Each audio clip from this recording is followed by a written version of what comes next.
Olá, nós somos o grupo André Carlos EQ e falaremos sobre o fertilizante ureia. Bom, neste slide começaremos falando a respeito da ureia e suas rotas de produção. A ureia é um composto branco, orgânico, fabricado em todo o mundo em várias formas e tamanhos a partir da amônia e do dióxido de carbono. É mais comumente utilizado na indústria agrícola como fertilizante, mas também é usado como produto intermediário na produção de melanina, e encontrou também usos na fabricação de plásticos. Devido à sua importância na agricultura, a tecnologia para produzir comercialmente a ureia retorna ao início dos anos 20. Ao longo da vida útil do processo, a tecnologia passou por muitas revisões e muitas melhorias implementadas. A ureia foi produzida inicialmente por um processo de passagem única, onde os materiais que não reagiram foram descartados e a conversão geral de gás carbônico para a ureia foi cerca de 75%. Hoje, a tecnologia de decapagem e os processos de reciclagem ativou conversões de até 99%. Ainda sobre as rotas de produção, devido à complexidade do processo moderno, uma variedade de técnicas para produzir ureia foram patenteados. Os licenciadores mais conhecidos da tecnologia são a Saipem, responsável pela tecnologia Snam-Proget, a Stamy Carbon e a japonesa Toyo Engineering. Além, é claro, da tecnologia convencional de produção, a rota escolhida para o trabalho devido à maior utilização mundial. Dessa forma, para melhor entender o processo de fabricação convencional da ureia, o diagrama de blocos a seguir foi montado. Inicialmente, o dióxido de carbono é comprimido juntamente com a amônia, que é bombeada para o reator de autoclave.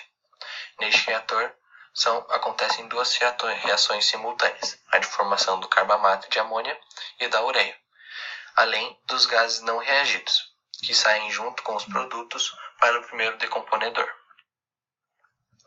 No primeiro decomponedor é onde inicia o processo de purificação para a obtenção do produto final de ureia.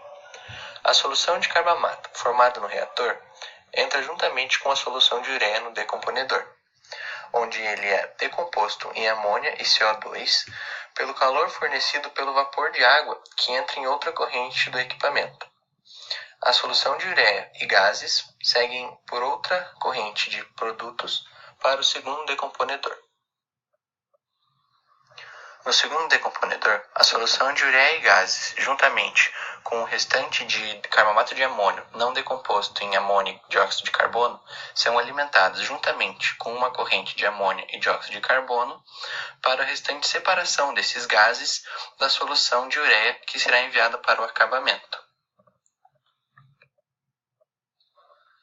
Pela corrente de topo do segundo decomponedor, são enviados os gases de amônia, dióxido de carbono e vapor de água, que entram em um absorvedor, onde os gases serão absorvidos por água que entra em contracorrente, e a solução então é levada para um resfriador, que fará o reciclo desses componentes para a corrente que entra no segundo decomponedor. Por outra corrente de saída do segundo decomponedor, são levados a solução de carbamato de amônia e gases para um segundo absorvedor. Neste absorvedor, acontece separação de uma solução diluída de carbamato e uma solução concentrada de carbamato de amônio, que são levadas para, respectivamente, um condensador e um resfriador. No condensador, acontecerá o reciclo da amônia, que será alimentado na autoclave juntamente com a alimentação inicial de amônia, e no resfriador acontecerá o reciclo da solução de carbamato, que será levado para a autoclave e começará de volta o processo de produção da ureia. Mais especificamente, falando agora da reação que acontece dentro da autoclave, primeiramente, a amônia reage com o dióxido de carbono, formando carbamato de amônio. Essa reação é rápida e exotérmica.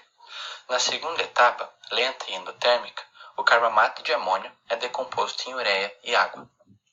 A reação geral é exotérmica, uma vez que a energia liberada na primeira reação de equilíbrio é muito maior que o calor necessário para a decomposição do carbamato de amônio. Os parâmetros ideais na síntese da ureia são, portanto, cruciais. A reação é ótima em altas temperaturas. o que aumenta a desidratação do carbamato de amônio, ao mesmo tempo que diminui a sua formação. Isso é compensado pela realização da reação sobre altas pressões, mudando assim o primeiro equilíbrio para a formação de carbamato de amônio. Além disso, o recipiente no qual a reação é realizada deve ter um tamanho considerável, para permitir a formação lenta da ureia para atingir o equilíbrio. Em relação aos principais fabricantes no Brasil, a Petrobras lidera um ranking de capacidade de produção. Em 2015, a empresa produziu cerca de 1.023 mil toneladas por ano. As sedes se localizam em Camaçari, na Bahia, e Laranjeiras, no Sergipe. A Vale Fertilizantes também merece destaque, porque produz cerca de 630 mil toneladas por ano. Em relação aos principais fabricantes do mundo, nesse gráfico temos a evolução da produção de ureia no mundo, com destaques para a Ásia e a Europa. Os países que mais exportam para o Brasil atualmente são a China, a Rússia e o Catar. Esses países atendem a sua demanda e ainda exportam para os demais países que necessitem do produto. Em relação aos impactos ambientais, quando trabalhamos com a ureia na indústria, os principais problemas podem ser a poluição do ar. O principal causador desse problema são as torres de Prilly. Outro problema enfrentado nas indústrias é a quantidade de poeira que é liberada no processo. Porém, diversos tratamentos são feitos para minimizar esses problemas. Um acidente ocorreu na fábrica de fertilizantes Ultrafértil em Araucária, na região metropolitana de Curitiba, em 1998. Aconteceu uma explosão em uma caldeira da empresa. Houve vazamento de ureia pastosa, que também foi expelida. Bombeiros foram acionados no local e o acidente causou um aumento de preço na ureia no estado do Paraná.